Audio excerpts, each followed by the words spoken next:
in this lesson, we'll learn about inverse kinematics. Now, after hearing the intro to this lesson, you probably ask yourself, inverse kina who? What is that? Well, let's go ahead and break down what the term means. Before we understand what inverse kinematics or IK is, we first need to understand forward kinematics, aka FK. You're probably familiar with that term, but FK is as simple as taking an object and rotating it, an object that is a part of a hierarchy. So in this case, if we were to select our forearm bone, and again, feel free to head over to the schematic view. If you're having trouble selecting that bone, go ahead and select bone 2. That's selected, so we start to rotate this. Notice this is what forward kinematics is. Okay, simply put. Inverse kinematics then is going to inverse the rotation of our bones based off of the location of an inverse kinematic effector or goal. Now, before these terms start getting over your head, let's say we go ahead and create this inverse kinematic goal so you can understand exactly what it is, what it does. Before we create this, so we can have an easier time making this inverse kinematic system, I'm going to go ahead and add the arm mesh to a layer and hide that layer. So let's head over to Tools, Manage Layers. I'll go ahead and select the arm meshes. Just want to control click those and then create a new layer using this first button. I'll rename this to arm mesh.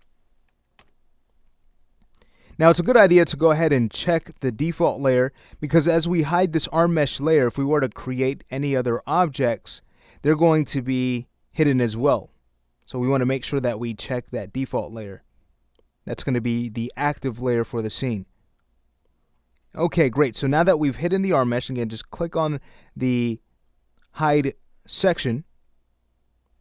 Now we can create this inverse kinematic handle. So first, we want to select the upper arm, the parent in the hierarchy. That's selected. We then head over to Animation, IK Solvers, and we'll want to use the High IK Solver, History Independent Solver. We cover this more in depth in our Intro to Animation course, or rigging course. Alright, from there I'm going to go ahead and click this to the wrist. And with that, now we should see a line, we should see this null object in the scene. And this is what our IK goal is. It's basically a way of manipulating the chain that's tied to the inverse kinematic system. So with it selected, notice this, going to our move tool, pressing the W key, we could start to move this around, and here before us we see exactly what inverse kinematics does. So again, we're inversing the rotation of our arm chain. Great. Now, what would this be useful for? Well, this would be great to use for arm animation, let's say for character dialogue, or if the character needs to rest his arm or hand on a surface, but we still need to animate the upper body, we would use inverse kinematics to get this done. And if you'd like more information on this, again, feel free to look into our Intro to Character Rigging course and Character Rigging for Production. We go more in depth into this topic.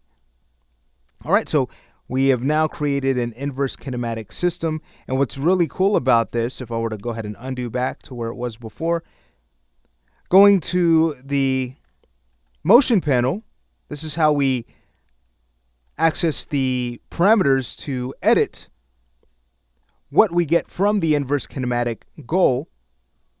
But notice going here, underneath the IK Solver properties, we have what is called the swivel angle, and this is used to animate the elbow. Great. All right, I'm going to go ahead and right-click on the slider to set this back to 0. All right, in this lesson, what we've learned is essentially what inverse kinematics is. Again, it's just rotating our bones reverse based off of the position of our IK goal. And again, it's great for arm animation, even for legs. We've also, of course, learned the benefit of working with inverse kinematics. And in the next lesson, what we'll do is bring our attention to control objects.